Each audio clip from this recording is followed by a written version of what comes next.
everyone. I am going to show you how to do one of your quadratic real-world problems. I picked out a pretty simple one. I'd love for you to do the little bit more hard ones, a little more difficult ones.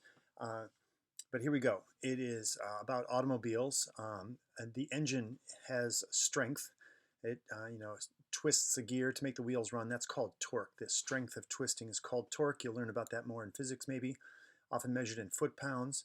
And this is a real equation found at some source where they give equations like this. Anyway, it says that the torque of one model of car is given by this equation, y equals, and that's minus 3.75x squared plus 23.2x plus 38.8, where x is the speed of the engine. That's in thousands of revolutions per minute, also called RPMs. And then find the engine speed that maximizes torque. This is why you have a gearbox, boys and girls. You try to get your engine that's running in the best zone, and you don't want to make the engine run too slowly because it's less efficient, or make it spin out where it's running too quickly. Think about pedaling your bicycle. If you shift gears, you want to be in that zone where it's easy to pedal. It's not too hard, so you have to stand up on the pedals. It's not too easy where you're just trying to pedal and you can't kind of keep up with the speed. So that's what this is all about. It's a quadratic. Notice it's negative at the front, so we know that it should be like a rainbow arc facing down. All right, there's going to be some maximum point in the middle that we should expect. All right, so I saved a little bit of time by typing it in. There it is. Type it in very carefully. Notice that first symbol there is a negative sign, not a subtraction sign. Make sure you haven't forgotten anything. Oftentimes people forget to type in the second x right there.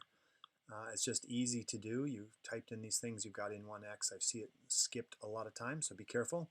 Then when you go to graph it, think about the window. Well, this is the standard window. If I do zoom 6, it's going to do up and down, left and right 10, and up and down 10, and it's going to have little ticky marks every 1 unit. But for an engine can't run a negative number of RPMs, right? So I can make that be 0. However, I like to see the axis, so I usually make that like a -1. We can read the equations here, so I'm going to drag this up so it's a little bit more clear. We can see the whole keyboard. To change that, I'm going to make that about -1. Then looking at the equation, sometimes it's really difficult to know, is this going to be 10 or is it going to be 10,000? What will my approximate horizontal scale be? A nice little thing to check if you go back is to look at those numbers in the equation there, 23.2 and negative about 4. Well, if you do that minus b over 2a thing, that will tell you how far it is to the middle of your parabola. That's that axis of symmetry. And if I do that, minus 23 over 2 times -4, that's like 23-ish over about 8-ish, and that's going to tell me that it's really to the middle. It's going to be about like 3 or 4. So that tells me that this scale from up to 10 is about right. I could maybe even trim it down a little bit to about 8. But you'll get better at this as you do more. But look at the actual real problem and then see if those numbers make sense. Now your y minimum and y maximum, again, you can't have a negative number, but I want to have a chance to see the axis, so I'm going to go slightly negative. But then what should this y maximum be? All right, we'll go back to your equation and ask yourself, well, if x is 0, what's my y-intercept going to be? It's going to be 38. So that tells me that it's going to be a number like somewhat less than 100, so I want to be able to see it, so I'm going to maybe type in 100, and then I'll adjust it from there, okay? And my scale should usually be about 1/10 of the range, so I'm going to make that 10, and hit graph, and hope I get lucky. Don't hit zoom 6, because that'll take it back. And right there, did a pretty awesome job, have to say so myself. Looks about right. All I want to do is find that zone, that Goldilocks amount. What will get me to that peak performance of my engine? So I do second, and then the trace key will go to calculate. And I want to find the maximum amount, 4. To do that, I need to be following the directions on screen. What's the left boundary? Well, how do I pinch this highest amount?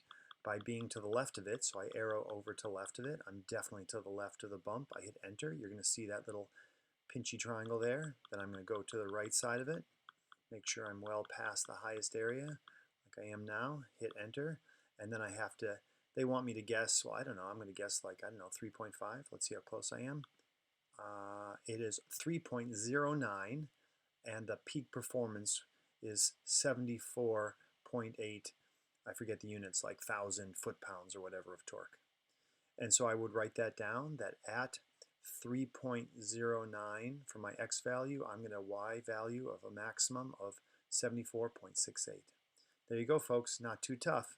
If you're doing that popcorn one, you're comparing two arcs, two different styles of popping popcorn. You might want to say, well, this method is the best when you're between this and this amount, and the other method takes over as being better when you're in that zone. Okay, so use your calculator, use good common sense, and you'll be fine. Thanks a lot. See you later.